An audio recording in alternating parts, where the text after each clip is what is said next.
fitri. Ustadz, apa dalil zakat fitrah dengan uang? Dan bagaimana jika panitia zakat jual beras di masjid? Jamaah beli dulu. Dua pertanyaan fitri. Kembali ke fitri.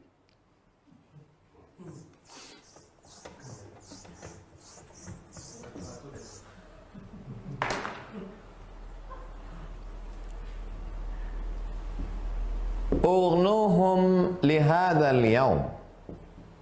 Hadis Nabi. Ughnuhum lihadzal yaum. Cukupi kebutuhan mereka hari ini. Hari ini maksudnya Idul Fitri. Jangan sampai mereka hari Idul Fitri 1 Syawal itu masih lagi minta-minta. Cukupi kebutuhan mereka. Maka kata mazhab Hanafi yang membolehkan pakai uang ini, mencukupi kebutuhan mereka adalah tercukupi juga dengan uang. Itulah makanya boleh diuangkan. Sedangkan mazhab Maliki, Syafi'i, Hambali mengatakan zakat fitrah mesti dengan quds al-balad, makanan pokok. Kalau di kampung tuh makan sagu, kasih sagu. Kalau di kampung tuh makan jagung, kasih jagung. Kalau ada yang mengatakan membayar zakat fitrah dengan uang itu adalah bid'ah karena tak dibuat Nabi, maka membayar zakat fitrah dengan beras juga bid'ah karena tak dibuat Nabi. Karena membayar zakat fitrah dengan makanan pokok juga adalah ijtihad. Dan membayar dengan uang juga ijtihad. Kenapa dengan beras ijtihad dikatakan sunnah, sedangkan dengan uang dikatakan bid'ah? Tak pernah ada ulama mazhab Syafi'i, Maliki, Hambali mengejek. Tak pernah ada ulama mazhab Maliki, mazhab Syafi'i, mazhab Hambali menyerang mazhab Hanafi. Orang sekarang aja. Maka bacalah kitab Al-Bayan lima yushghilul azhan. Al-Bayan lima yushghilul azhan. Syekh Ali Jum'ah. Sudah diterjemahkan dalam 30 fatwa seputar Ramadan. Syekh Ali Jum'ah mazhabnya Syafi'i. Tapi dalam masalah zakat fitrah, beliau lebih condong untuk membayar dengan uang. Kenapa? Zaman dulu orang pakai barter. Orang zaman dulu pakai barter. Jadi kalau saya fakir miskin, lalu saya dapat beras, dapat gandum, dapat beras, dapat beras, dapat beras. Beras saya yang banyak tadi bisa saya bawa ke pasar untuk ditukarkan dengan kain. Bisa ditukar dengan buah. Karena dulu barter. Barter barang dengan barang atau dengan emas. Itulah dinar. Atau dengan perak. Itulah dirham. Sekarang, kalau kita kasih fakir miskin beras sampai 3 goni, bisa dibarternya beras itu? Tidak. Beras itu tetap dibawanya ke warung, dijualnya untuk dapat duit. Makanya jangan salahkan orang sekarang bayar pakai duit. Karena dibayar pakai beras pun nanti beras itu tetap juga dijualnya lagi karena besok pagi dia mau beli ayam, mau beli ikan. Zaman dulu bisa gandum itu dibarter dengan ayam. Sekarang bawalah beras itu barter ke ayam. Mana mau tukang ayam? Tetap juga beras itu nanti dijualnya lagi ke toko, mau dapatkan duit. Itu alasan Syekh Ali Jum'ah tentang membayar pakai uang. Tapi saya pribadi, dari sejak pulang dari Maroko tahun 2008 sampai tahun ini tidak pernah bayar zakat fitrah pakai uang, pakai beras. Tapi saya tak pernah membid'ahkan, menyalahkan orang yang pakai uang. Lalu Ustaz sendiri bagaimana bayar zakat fitrah? Beli beras yang paling enak, dimasukkan ke plastik 3 kilo, plastik hitam 3 kilo. Plastik putih boleh Pak Ustaz? Boleh. 3 kilo, serahkan. Begitu saya bayar zakat fitrah. Kau mau bayar pakai uang, bayar pakai uang. Tapi berat berasnya menurut hitungan mazhab Hanafi. Berapa berat menurut mazhab Hanafi? 3, sekian. Lupa saya 3, berapa. Kalau kau mau bayar pakai beras, makanan pokok, ikutlah berat menurut mazhab Syafi'i. Ada yang menyebut 2,5, ada yang menyebut 2,7, ada yang menyebut 3, pakai pertengah 27.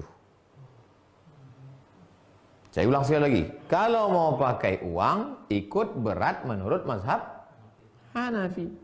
Kalau mau beras, ikut berat menurut mazhab Syafi'i. Jangan kau bayar pakai uang, beratnya Syafi'i. 2,7 nih kau uangkan.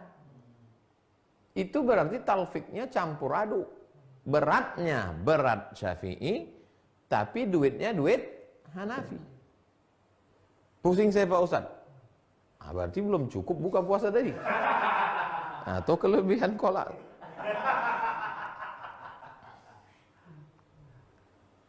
Teknis membayar. Kalau mau bayar pakai uang, ikut berat 3, sekian, bayar pakai uang. Nih uang. Kalau mau bayar pakai beras, ikut teknis macam saya tadi. Beli beras, masukkan ke plastik, berapa? Istri, anak lagi, ada keponakan di rumah tuh, semua yang kau tanggung, emakmu, ayahmu ada di situ, bayarkan.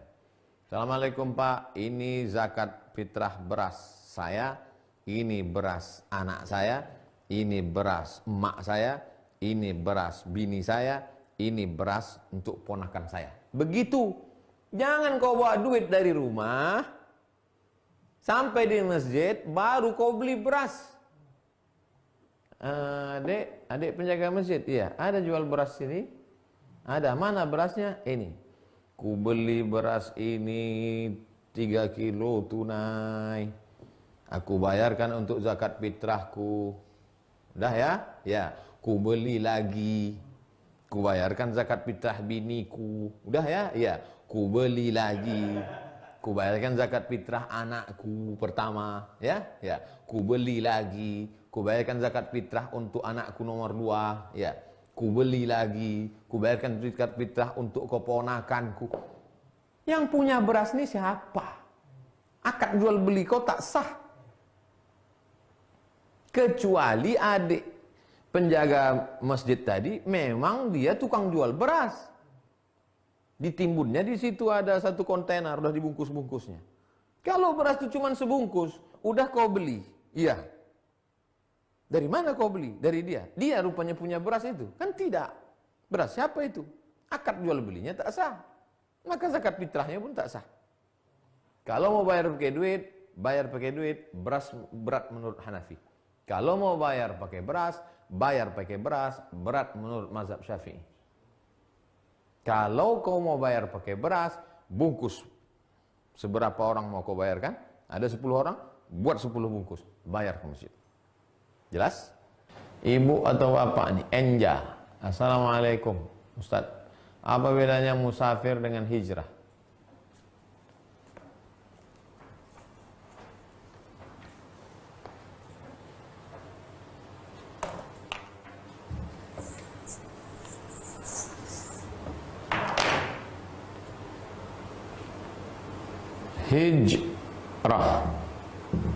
Hijrah. Siapa itu hijrah? Man hajara. Manahallahu anhu. Hajara artinya meninggalkan. Hijrah artinya meninggalkan yang dilarang Allah SWT. La hijrata ba'dal fath. Dulu ada Makkah, ada Madinah. Madinah disebut Darussalam, negeri Islam. Sedangkan Makkah disebut Darul Kufr, negeri kafir, karena di situ ada Abu Jahal, Abu Lahab. Semua yang di Makkah ini wajib hijrah ke kota Madinah. Tapi begitu terjadi pembebasan kota Makkah tahun 8 Hijrah, la hijrata ba'dal fath. Tidak ada lagi hijrah. Kenapa? Karena Makkah sudah menjadi Darussalam. Adapun yang sekarang istilah dia udah hijrah itu maksudnya taubat. Salah nggak nyebut orang taubat itu hijrah? Ya nggak salah. Kenapa? Karena makna hijrah adalah man hajara manahallahu an. Dia tetap di Pekanbaru, dia tetap di Jakarta, dia tetap di Surabaya, dia tetap di Sorong. Cuman dia sudah meninggalkan perbuatannya. Perbuatan minum khamar, perbuatan nyabunya, perbuatan zinanya. Musafir berpindah dari satu kota ke kota. Pindah dari sini, pindah ke kota ini, pindah ke sini, pindah ke sini, pindah ke sini. Dalam rangka apa? Dalam rangka pendidikan jiwa. Merasakan bagaimana bergaul dengan orang, merasakan disepelekan orang, merasakan. Kalau kita baca yang dikatakan Imam Abu Yazid Al-Bistami, aku berada di atas sampan, lalu kemudian aku ditempeleng orang. Itu kan menunjukkan orang nggak kenal sama dia. Rambutnya dijambak, digoyang-goyangkan. Pas di masjid diusir orang pakai sapu. Saat itulah dia merasakan kehinaan, kerendahan yang luar biasa. Dan di saat itu pula lah Allah mengangkat derajat dia. Itu tidak akan kita rasakan kalau kita di rumah kita, di kampung kita. Kita dimuliakan orang. 2. Pak Bambang, Ustadz, apakah boleh mengamalkan 53 stasiun ini secara tidak berurutan? Urutan yang pertama itu aja yang Pak Bambang. Taubat itu aja. Habis itu dia secara serentak. Disitulah suhbahnya, di situ waraknya, di situ zuhudnya. Jadi tidak di ini satu sama seperti wa nafsi wa ma sawwaha fa alhamaha fujuraha wa taqwaha qad aflaha man tazakka wa dzakara asma rabbih fa shalla. Itu tidak diamalkan satu-satu. Qad aflaha man tazakka wa dzakara asma rabbih fa shalla. Tazakka mensucikan hati 1, zakara berzikir mengingat Allah 2, shalla salat 3. Itu serentak dilaksanakan sambil mensucikan, sambil zikir, sambil salat. Jadi nggak bisa kalau ditanya, kok nggak pernah sholat? Kulihat, aku masih proses ini dulu. Aku masih mensucikan, aku masih banyak hasad ini Pak Ustadz. Masih hasad, masih dengki. Jadi nantilah udah agak-agak bersih baru aku sholat. Oh nggak bisa. Taubat itu aja pintu start pertama. Habis itu diamalkan secara. 3. Ahmad Riza, Ustadz minta tolong jelaskan syair Imam Syafi'i tentang merantau.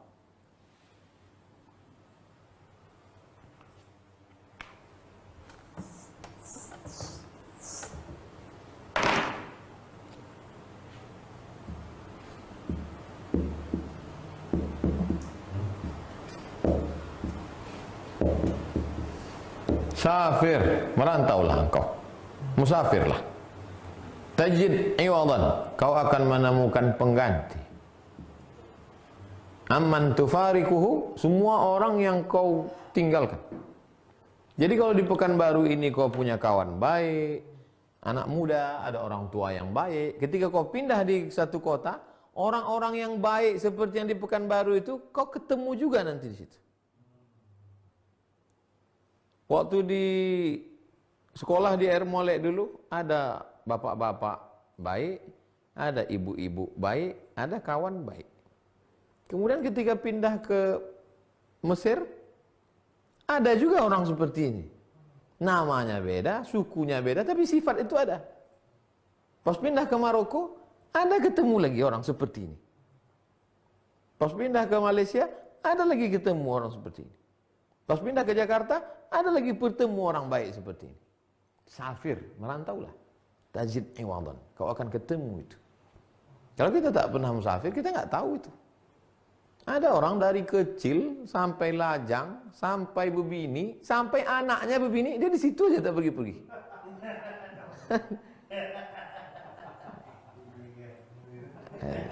Dia tak merasakan itu. Tak merasakan itu susahnya di bagaimana dipukul ombak, diempas gelombang di atas kapal Wadi Nil. Tak merasakan dia bagaimana diusir. Tak merasakan dia bagaimana tugas menyambut jamaah haji, menunggu di pintu airport untuk membawa jamaah haji itu kan kalau tak ditunggu di pintu airport itu nyasar-nyasar di entah kemana-mana, gabung sama Pakistan sama Bangladesh yang kita bawa, bawa bendera. Pak jamaah Indonesia nih belum lagi dia keluar udah ditariknya kerah kita, mana koperku?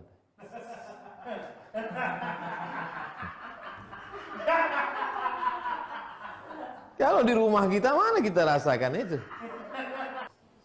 Itulah kaji kita malam ini. Kita tutup dengan baca kafaratul majlis.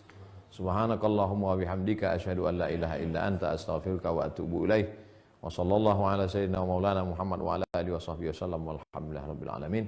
Assalamualaikum warahmatullahi wabarakatuh.